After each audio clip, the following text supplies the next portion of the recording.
الشباب ديال بلادي الحلم ديالو هي الهجره، كلشي باغي يهاجر البلاد. علاش الشباب المغربي النص فيه باغي يهاجر في البلاد؟ وتخيلوا معايا عندنا جوج بحور والسرديل داير 30 درهم الكيلو، الشطون داير 30 درهم الكيلو، وعندنا جوج بحور والصالير السميك باقي 100 درهم النهار، باقي بنادم كيخدم 15 درهم الساعه، والثمن ديال الكيلو ديال السرديل داير 30 درهم. يعني خصك تخدم جوج سوايع باش تشري كيلو ديال السرديل. راه عيب وعار، راه هادشي علاش الشباب المغربي كيموت في البحر، راه هادشي علاش الشباب المغربي كيهاجر، راه هادشي علاش الابطال المغاربه الحقيقيين كيهاجروا وكيهربوا من البلاد. منين شفنا الجاليه المغربيه اللي دخلات في شهر 8 والوليدات ديالهم والمستقبل اللي مضمون ديالهم والصالير بشحال كيتخلصوا، جلسنا معاهم مع ابناء الجاليه، جلسنا معاهم وعرفنا في اوروبا بشحال كيتخلصوا بالساعه، كيتخلصوا اقل ادنى صالير هو عندهم للساعه 110 درهم. هذه هي ادنى صالير عندهم للساعه 110 درهم.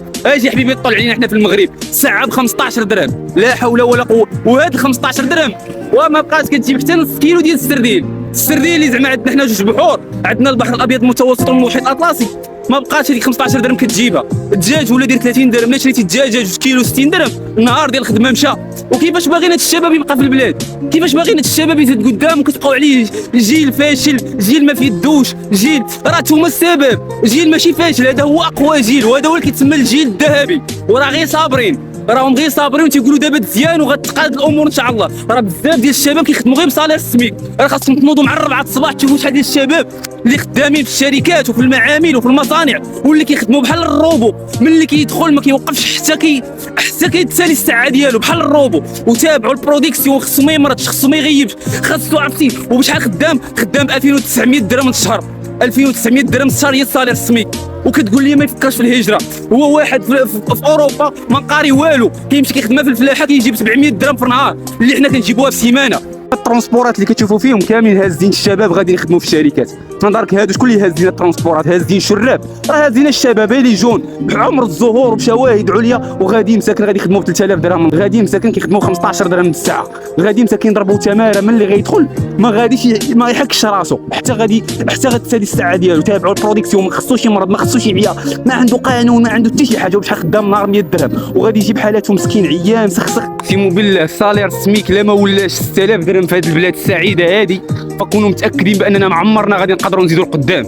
حنا كنحبوا بلادنا وكنبغيو بلادنا، ولكن ما باغيش الفتنه. راه الشباب المغربي اليوم راه غير صابر، راه الجيل ديال اليوم راه غير صابر، وكيقولوا دابا تزيان والوقت غيتزيان، وعلى قبل والدينا وعلى قبل جدودنا الانسان صابر بما فيه الكفايه. ولكن ما تنساوش بان الضغط راه كيولد الانفجار. حتى نتوما المسؤولين الكبار اللي كتصيفطوا لولادكم لاوروبا ولفرنسا باش يقراو ويجيو هنا وكيشدوا مناصب عليا غير بالكاله وبالباك صاحبي، جيبوا ولادكم تا هما يخدموا في هاد الشركات بحال هكا، يمشي في الترونسبور مع الجوج وما يخرجش حتى ل 10 ديال الليل. وتابعوا البرودكسيون غيحرطوا عليه ديال بصح، غيخرج مدقدق مسخسخ عيان، غيجي غيتكا غينعس باش يفيق الغد لي باش يمشي يرجع الخدمه عاوتاني. وكتبقى هكا حياته بديك 100 درهم النهار. شنو غادي دير ليه ديك 100 درهم النهار اللي هي ما الثمن حتى ديال الدجاجه ما بقاش كتجيب، ما بقاش تساويه 100 درهم. اللحم ما بقاش داير 100 درهم. اللحم دابا حاليا الا بغيت تشري كيلو ديال اللحم خاصك 150 درهم 160 درهم باش تشري كيلو ديال اللحم. والصالير السميك 100 درهم. اش ما باش غتعيش بصالير السميك؟ ما غيبقى يشري لك سردين. خاصنا نديروا واحد الثوره اللي غنثوروا على هاد الشركات وهاد المستثمرين وهاد المسؤولين الكبار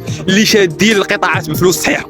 جا الوقت اللي خصنا حنا نوليو بحال اوروبا بلا ما نهاجروا بلادنا. حنا بلادنا كنموتوا عليها وكنموتوا على الدرابو ديال المغرب، حنا غنبقاو هنا. ولكن ان شاء الله غنديروا الثوره باش الصالير السميك غادي يولي 6000 درهم في المغرب، ادنى صالير في المغرب غيولي هو 6000 درهم.